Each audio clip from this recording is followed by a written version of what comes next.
That's how you know.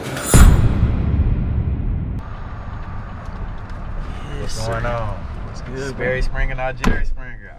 Finally got him on the driver's seat, man. I've been trying to make this happen since I became an interviewer, bro. So yeah, it's an honor and a privilege to have you on my show, first and foremost, bro. You one of the people I've been watching for the past couple years and kind of inspired me to take it to the next level.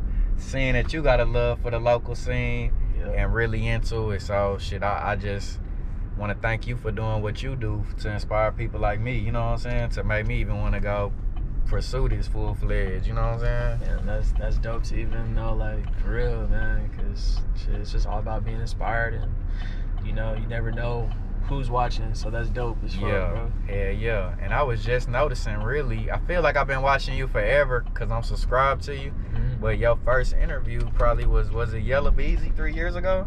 Yeah, that was the first real big one, the one that really kind of got everything rolling for sure.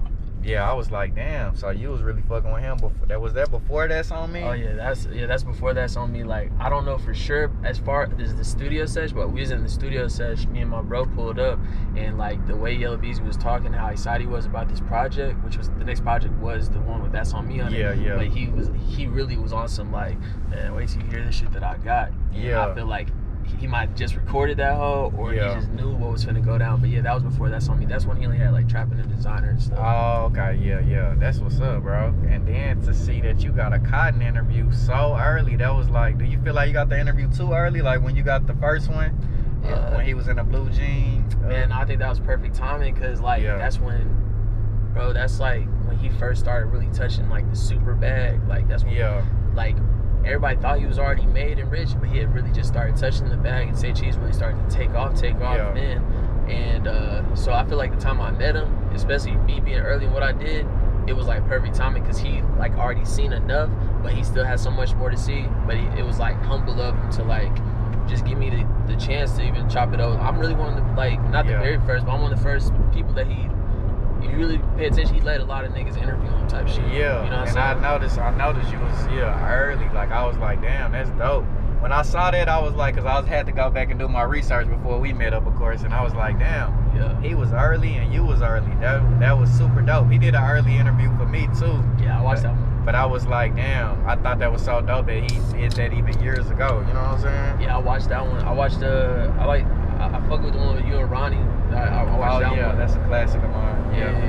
That one, the Cotton, and probably the Half Pint one. But the Ronnie one's probably my favorite one, because I can tell y'all, like, you really fuck with Ronnie. Yeah, Ronnie, one of my favorite rappers of all time, not just in the DFW, you know what I'm saying? He one of my favorite underrated, man. I don't even want to say that because like that feeds into the narrative, but like, bro, really he go hard as fuck.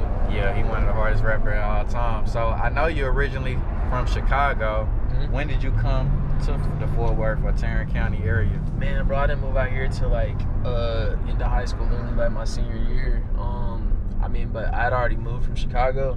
Like I was just always back and forth, and I moved here from like Kansas City by the time I moved to out here. And once I got out here, I was just ducked off out here like North Richland Hills. Yeah. And then like it's really close to like the east, like literally like 2 exits up from the east where I stay. So I was pretty much just like always on this side of town and kicking it at first, and then just through just how Texas set up, it's like nigga just started maneuvering around. Yeah. And what made you care about it? So you haven't been there, what you say, you probably been 10 years or less? So what made you start caring about the local scene so much? Like Fort Worth in particular, as I noticed, is what you know what I'm saying, super passionate about.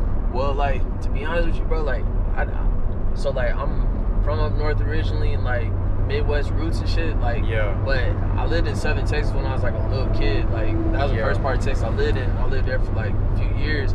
So like I remember being a little kid and like my dad slapping like Pimp C and certain shit. So like Texas was always like, even when I lived in other places, like I was always heavily on Texas shit.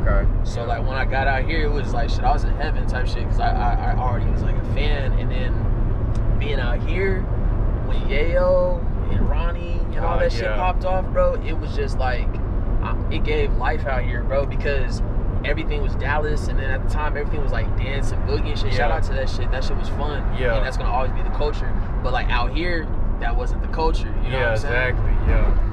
So like with Yayo, he was like the ultimate young nigga, bro. Like he literally, the energy and everything, that's like just what Fort Worth niggas was like back then. Yeah. And then just the whole movement, bro. Like that shit just like gave people something to be excited about. Like, bro, I remember we was waking up every day watching Half Pint films and Say Cheese and shit. Exactly. That was like 2016. That was like the peak of that shit. Bro, and niggas sleep. Shout out Say Cheese, but like, yo, once he came out here to Fort Worth and fucked with Yayo, that's what really like helped Say Cheese like get solidified, because it really like put the whole DFW Metroplex like in a perspective. You need a character like Yayo, bro. Like But yeah, that shit just gave life, and I just felt like, you know, Say Cheese was kind of like bigger than life, and I think that it wasn't even that I was trying to just only focus on out here. It's just, yo, this is where I stay at, and I'm around, and believe it or not, I just always ran into a lot of people. I knew a lot of people before I was doing this shit.